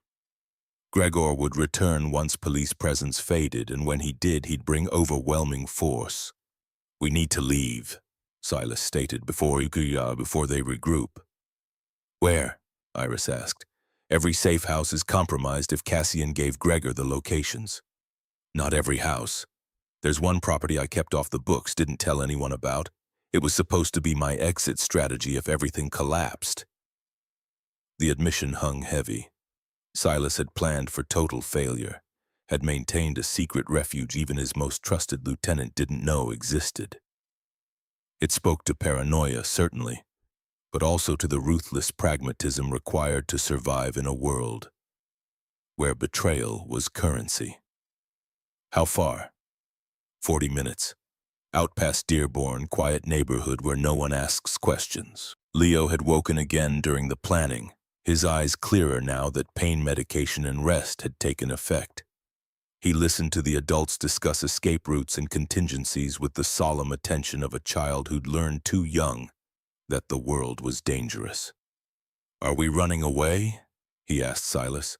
"We're being smart, making sure you stay safe." "Is Uncle Cassian coming with us?" The question created immediate tension. Silas looked at his former friend, his betrayer, the man he'd almost executed an hour ago. "Yes," Silas decided. "He's coming." Cassian's head snapped up, shock evident. He'd expected abandonment at best, execution at worst, but Silas was choosing something harder, keeping him close, maintaining control, using him until every piece of useful information had been extracted. "You don't leave my sight," Silas continued, his voice hard. "You don't make calls, send messages, or communicate with anyone without my explicit permission. And if your sister survives the extraction, if my men manage to get her out, then maybe we have a conversation about what happens to you next. Understood?" "Understood." The men who'd remained began preparing for departure, gathering weapons and supplies with efficient slints. Iris found herself swept up in the momentum, suddenly aware that her apartment was about to be abandoned, that she was about to become complicit in fleeing a crime scene. "I can't just leave," she protested to Silas. "This is my home. If the police come back and I'm gone, they'll assume you left with your family after the emergency passed. Nothing suspicious about that." "Everything about this is suspicious." Silas stopped his preparations and looked at her fully, his expression serious. "Iris, the moment Gregor realizes we've slipped his trap, he's going to look for anyone connected to tonight. That includes you. If you stay here, you become a target, someone he can use to flush me out or punish for helping me escape. Is that what you want?" The logic was sound and terrifying. Iris had opened her door to provide medical help, and in doing so, she'd painted a target on her back that wouldn't fade just because the patient recovered. "I didn't sign up for this," she whispered. "No one ever does. But you're in it now, and the only way forward is through." There was unexpected sympathy in Silas's tone, recognition that Iris had been drafted into a war she didn't understand by circumstances beyond her control, but sympathy didn't change facts. She was involved, and uninvolvement wasn't an option anymore. What about my things? My life here? Pack what you can carry in 5 minutes. Everything else becomes a memory. Iris looked around her apartment at the accumulated debris of a life lived in grief and isolation. The furniture she'd bought secondhand, the photographs of Harper she'd arranged like shrines. The nursing certificate that represented everything she'd lost and might never regain. She could refuse, could tell Silas to leave, could stay here and face whatever consequences came. But Leo was watching her with those wide, trusting eyes, and Cassian's betrayal had proven that Gregor Volkov didn't care about collateral damage. 5 minutes, Iris agreed. She moved through her apartment in a daze, stuffing clothes into a backpack, grabbing essentials with the numb efficiency of someone in shock. Harper's photograph went into the bag first, protected by a sweater. The nursing certificate followed, not because it had value, but because leaving it felt like surrender. When she emerged, the apartment had been stripped of evidence. Blood cleaned from surfaces, bandages disposed of, furniture arranged to hide signs of occupation. It looked like it had that morning, empty, quiet, waiting for someone to bring it back to life. They left through this back exit in groups of 3, spacing themselves to avoid attracting attention. Silas carried Leo, the boy wrapped in a blanket to hide his bandaged leg. Iris walked beside them, Cassian trailing behind with 2 guards who watched him like hawks tracking prey. The December cold hit like a wall. Iris's breath fogged in the air, her inadequate jacket no match for 3 in the morning wind chill. Snow had started falling again, soft flakes that would cover their tracks within the hour. 2 vehicles waited in the alley, anonymous sedans that could have belonged to anyone. Silas settled Leo in the back seat of the first car, then turned to Iris. "You ride with us. Cassian goes in the second vehicle." The separation was tactical, ensuring that if one car was intercepted, not everyone would be captured. Iris climbed into the seat beside Leo, who immediately leaned against her, seeking warmth and comfort. Silas took the driver's seat, starting the engine with practiced ease. The second car followed, headlights cutting through falling snow as they pulled out of the alley and onto streets empty of everything except shadow. They drove in silence, the radio off, each person lost in their own thoughts. Iris watched Detroit slide past the windows, familiar streets made alien by circumstance, the city she'd lived in for 5 years suddenly feeling like enemy territory. Leo's hand found hers in the darkness, small fingers gripping tight. "Are you scared?" he whispered. The honest answer was yes, terrified beyond measure. But looking at this brave child who'd been shot and operated on in a stranger's kitchen, who faced adult horrors with quiet strength, Iris found herself reaching for something better than truth. "A little, but I'm safe with your dad, and that helps." Leo considered this, then nodded. "Dad keeps people safe. That's what he does."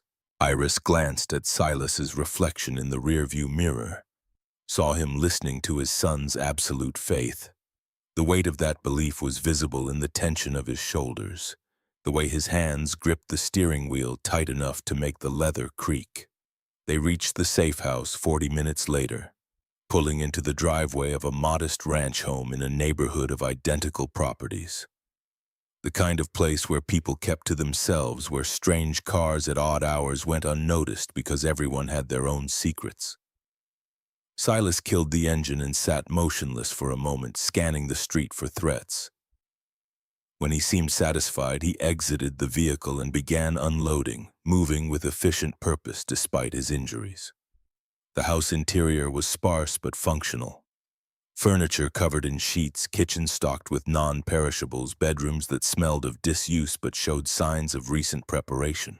Silas had maintained this place carefully, kept it ready for the emergency he'd always known would come.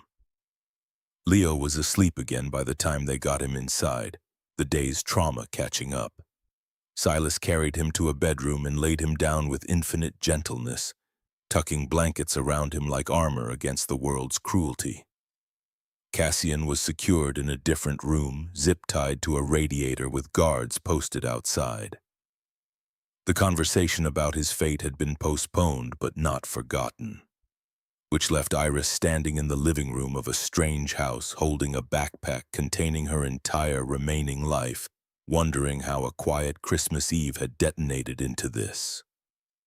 Silas emerged from Leo's room and found her there. "You should rest. There's a bedroom down the hall, second door." "I'm not tired." It was a lie. Exhaustion had settled into her bones, made her limbs heavy and thoughts slow. But sleep felt impossible with adrenaline still coursing through her system. Silas studied her, then moved to the kitchen. He returned with 2 glasses of amber liquid. "Whiskey. Terrible quality, but it's all I have here." Iris took the glass, sipped, coughed at the burn. It was indeed terrible, but warmth spread through her chest, easing tension she didn't know she'd been holding. They stood in companionable silence, 2 people who'd been strangers 12 hours ago, now bound by shared trauma and the weight of decisions that couldn't be unmade. "Thank you," Silas said quietly, "for everything tonight, for Leo, for not running, for protecting us when you had every reason not to. I didn't do it for you. I know you did it because that's who you are, someone who saves people even when it costs you." The observation landed with uncomfortable accuracy. Iris had spent 7 months hating herself for failing Jason, and tonight she'd risked everything to succeed with Leo. The pattern was clear even if the motivation remained murky. "What happens now?" she asked. "Now we wait. My team should have Cassian's sister within the hour. Once she's safe, we'll have leverage to negotiate with Gregor, force a truce or at least a temporary ceasefire. And if they don't get her out?" Silas's expression darkened. "Then Cassian's betrayal killed his sister along with everyone else, and we move to more aggressive tactics." The casual mention of violence made Iris's stomach turn. This was Silas's world, where human life was a resource to be spent or preserved based on strategic value. "I want out," Iris said suddenly. "As soon as Leo's stable, as soon as it's safe, I want to leave. Go somewhere far from Detroit, far from all of this." "Where would you go?" She hadn't thought that far ahead, hadn't let herself imagine a future beyond the next hour. "I don't know. Maybe back to nursing, in a small town where nobody knows about my suspension. Or maybe something else entirely. I can make that happen. New identity, clean record, enough money to start over. Consider it payment for saving Leo." It was tempting, dangerously so. The chance to erase 7 months of failure, to become someone who'd never let Jason Kang die on her table. But Iris had learned that running from the past didn't make it disappear. "I don't want your money." "Then what do you want?" The question hung in the air, simple and impossible. What did Iris want? To feel competent again, to believe she could trust her hands and training, to stop seeing Jason's face every time she closed her eyes, to know that Harper's faith in her hadn't been misplaced. "I want to deserve the second chance tonight gave me," Iris said finally. "I want to be the person who saved Leo, not the one who let Jason die." Silas nodded slowly, understanding in his eyes. "Then be that person. The past is immutable, but the future's still being written. You get to choose which story defines you." It was the kind of wisdom that came from someone who'd made terrible choices and learned to live with them. Silas carried his brother's death, Cassian's betrayal, the weight of 50 lives depending on his decisions. But he kept moving forward, kept choosing action over paralysis.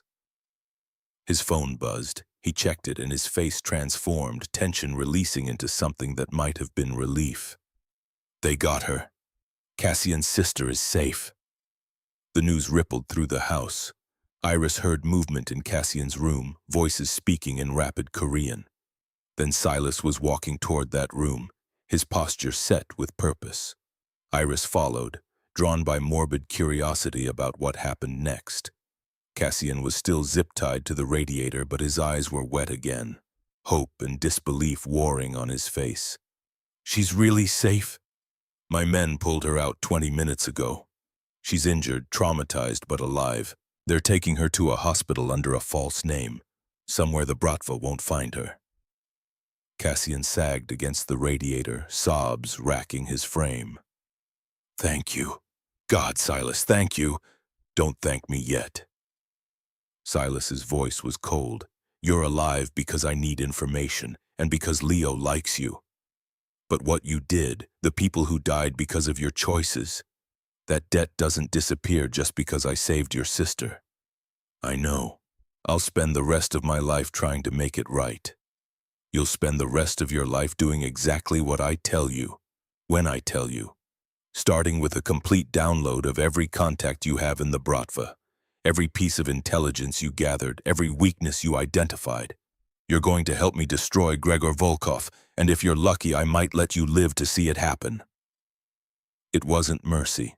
It was conversion of a liability into an asset, punishment transformed into servitude. Cassian would spend years atoning for his betrayal, working to undo the damage he'd caused, but he'd do it with his sister alive, which was more than he deserved. Dawn broke over Detroit in shades of pink and gold, Christmas morning arriving with the promise of new beginnings. Iris stood at the window of the safe house, watching light transform the world from shadow into something recognizable. She felt Leo before she saw him, the boy's presence announced by the soft padding of feet on carpet. He joined her at the window, his bandaged leg held stiff. "Merry Christmas, Miss Iris." The greeting was so earnest, so full of childhood wonder despite everything he'd endured, that Iris felt tears prick her eyes. "Merry Christmas, Leo. Did Santa come?" Iris looked at this boy who'd been shot, operated on in a kitchen, and forced to flee his home, and she saw that he was still a child, still capable of believing in magic despite evidence to the contrary. "I think Santa knew you were somewhere safe, and that was present enough." Leo considered this with the seriousness of someone weighing theological implications. "Dad says you saved my life last night." "I helped. Your dad was the brave one. You were brave too. Dad told me you were scared but did it anyway. That's what bravery means." The wisdom of that statement, delivered in a child's voice, hit Iris harder than any adult acknowledgement could have. "Your dad's very smart." "I know. He's the smartest person in the world." Silas appeared in the doorway, drawn by voices. He looked exhausted, his face haggard from a night without sleep. But seeing Leo awake and talking brought a smile to his features. "How's the leg, buddy?" "It hurts, but Miss Iris says that means it's healing." "She's right. Pain is how your body tells you it's working on getting better." The family tableau felt surreal. A crime lord and his son discussing healing while a fugitive nurse stood witness. But it was also strangely normal, the kind of morning-after conversation that happened in homes across the country. Silas's phone buzzed again. He checked it, his expression hardening. "Gregor's requesting a meeting. Says he wants to negotiate terms." "After losing the sister?" Iris asked. "He doesn't know we have her yet. He thinks Cassian's still loyal, that he can use her to force concessions." "What are you going to tell him?" Silas's smile was sharp as a blade. "That his leverage is gone, his insider is compromised, and if he wants to end this without losing everything, he'll meet my terms instead of dictating his own." It was a power play, flipping the script on someone who'd thought he held all the cards. Dangerous, certainly. But Iris was beginning to understand that Silas didn't just react to threats. He transformed them into opportunities. Will he agree? He doesn't have a choice. I'm offering him a way to save face, to retreat without admitting defeat. Men like Gregor need that, need to believe they're still in control even when they're not. Silas began typing a response, his fingers moving with decisive purpose. When he finished, he set the phone down and turned his full attention to Leo. "What do you want for breakfast, buddy? We don't have much here, but I can probably manage pancakes." The shift from tactical negotiation to domestic concern was jarring. But Leo's face lit up at the mention of pancakes, and Silas moved to the kitchen with the determined focus of a man who'd decided that, for the next hour at least, he was just a father making Christmas breakfast. Iris found herself helping, finding ingredients in cabinets, mixing batter while Silas heated a pan. It was absurdly normal, 3 people working together to create something as simple as a meal. Leo sat at the table watching with the contentment of a child who felt safe. And despite everything, the violence, the betrayal, the uncertain future, Iris realized she felt something similar. Not safe exactly, but purposeful. Like the hours spent saving Leo had rekindled something she'd thought permanently extinguished. The pancakes were lopsided and slightly burnt, but Leo ate them with enthusiasm, pronouncing them the best Christmas breakfast ever. Silas smiled at that, the expression transforming his face from severe to almost gentle. After breakfast, exhaustion finally caught up with everyone. Leo was installed on the couch with blankets and pillows, a position from which he could see both the window and the hallway. Silas sat in a chair nearby, his gun within reach, but his posture relaxed for the first time since Iris had met him. "You should sleep," he told Iris. "I'll keep watch. You need rest more than I do. You're still recovering from a gunshot wound. I've functioned on less sleep with worse injuries. I'll be fine." But Iris saw the exhaustion in the way he blinked slowly, the way his shoulders had started to slump. He was running on pure determination, and that only lasted so long before the body rebelled. "We can take shifts," Iris proposed. "I'll watch for 4 hours, then you take the next 4. That way we both get some rest."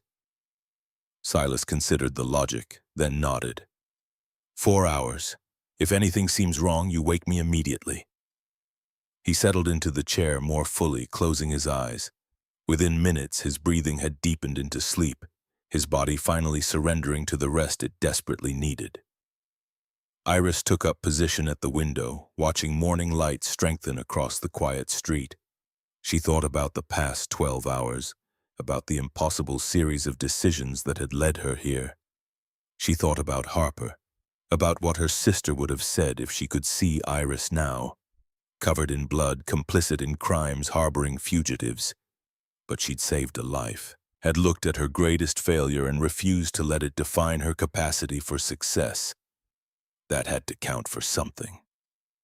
Leo stirred on the couch, his eyes opening to find Iris watching the window. "Miss Iris, are we going to be okay?" The question was huge, encompassing not just immediate safety, but the uncertain future, the trauma they'd all carry forward. Iris could lie, could offer false comfort, but Leo deserved better than that. "I don't know, sweetie, but your dad is very good at keeping people safe, and I'm going to help him do that, so we have a better chance than most." Leo thought about this, then smiled. That's good enough. And maybe it was. Maybe survival wasn't about certainty, but about the willingness to keep trying despite uncertainty. Iris had frozen once, let fear paralyze her into failure. But tonight, last night technically, she'd pushed through that fear and succeeded. She couldn't change what happened to Jason Kang, couldn't rewrite that story or undo that failure. But she could choose how she moved forward from here, could decide that one moment of weakness wouldn't define every moment that followed. Outside, snow continued to fall, blanketing Detroit in white. A fresh start, a clean slate, the world offering forgiveness even if people couldn't. Iris settled in to watch, to guard, to protect the small family that had stumbled into her life and transformed it completely. She didn't know what came next, didn't have a plan beyond getting through the next 4 hours.